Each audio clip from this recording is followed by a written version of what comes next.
I'm Christopher Shepard, Director of the Eleanor Buckwolf Nature Center in Wethersfield.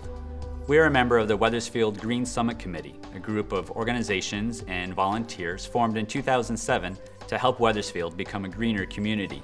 We're excited to partner with Wethersfield's Neighbor to Neighbor Energy Challenge to focus on conservation and renewable energy. I'm pleased to introduce this video about insulation, one of the best ways to save energy in our homes. I'm Brian Garcia, and I'm proud to be a part of the Neighbor to Neighbor Energy Challenge team. The challenge is an innovative community-based effort to help residents reduce energy waste and increase their use of clean energy. Our program is here to help make this as simple as possible by bringing together all of the available incentives and working with carefully selected energy professionals. Wethersfield, like most of Connecticut, is full of housing that was never insulated or not adequately insulated for our cold winters and hot summers. Our house is a 1924 Tudor. It has 4 bedrooms, 1.5 baths. It's about 2,000 square feet. And this is our kitchen, so we're going to show you some of the things we had done at the house for insulation and energy efficiency.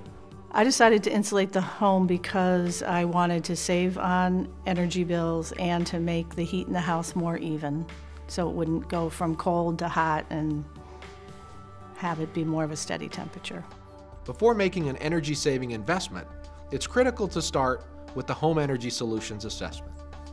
Home Energy Solutions is a unique program sponsored by the Connecticut Energy Efficiency Fund, in partnership with Connecticut Light and Power, United Illuminating, and the natural gas utilities. We had a home energy audit. A company came out to the house and they took a tour of the house. They did an assessment of how much air was leaking out through the house by sealing off the front door and putting a big fan in there. And then they went through the whole house and made recommendations for what type of insulation we could get. And that authorized us to get rebates for the insulation. The fact that we have these visits and we have these experienced professionals coming in just really makes it easy for people to do the right thing, save money, and even have a better home than they did before. In addition to recommendations, the crews will spend up to several hours identifying air leaks and doing preliminary work to seal any cracks, openings, or holes, especially in the attic and the basement area, which is where the majority of air leaks occur. Chances are there'll still be more air leaks to fix after your Home Energy Solutions visit.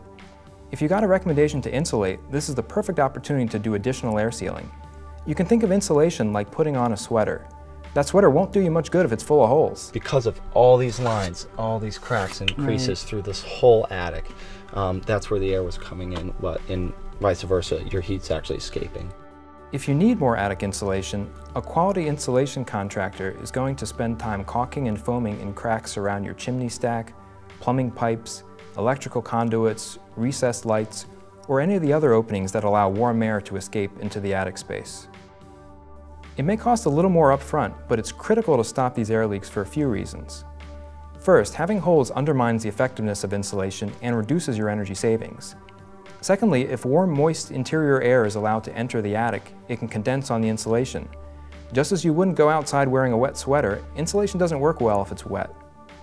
The good news is if you combine insulation with air sealing, you will keep warm air in your living space and not have it in your attic, where it will cause a variety of problems, including contributing to wood rot and winter ice dams. So before having this done, our heating bill was generally $350 to about $400 a month in the coldest months of the year, and after getting the insulation, it's averaged around $250, $200 a month in the coldest months of the year. What kind of insulation would be best? Well, there's several different options. Fiberglass insulation is what most people generally think of, but it's not the most effective. It is the least expensive, but it's not the best option in our opinion.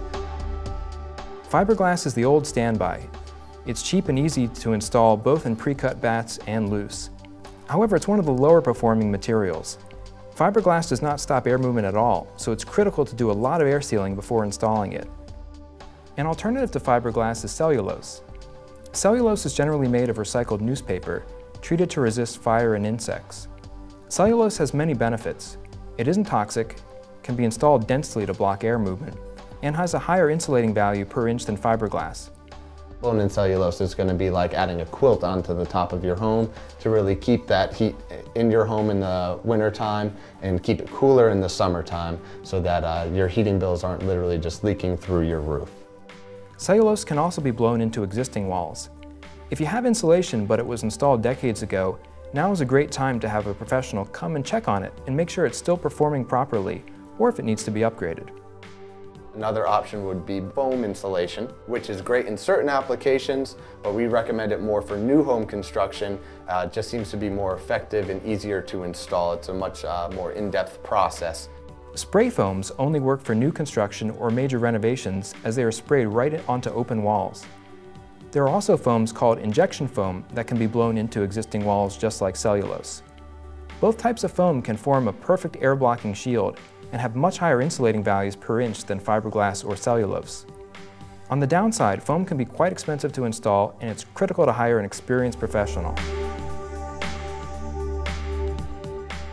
How much insulation do you need? For the simplest insulation job, where space is not limited, we suggest following the United States Department of Energy recommendations, which is R60. That's more than 20 inches of cellulose or fiberglass. Your contractor will be able to advise you on what will make sense for your home. I would recommend insulation to my neighbors because you save money, the heat in the house is more even, and the house is quieter. So get started by scheduling a home energy solutions assessment today. Sign up at www.ctenergychallenge.com/HES, H-E-S, or call our number at 860-372-4406 to work with the Neighbor to Neighbor Energy Challenge approved contractor.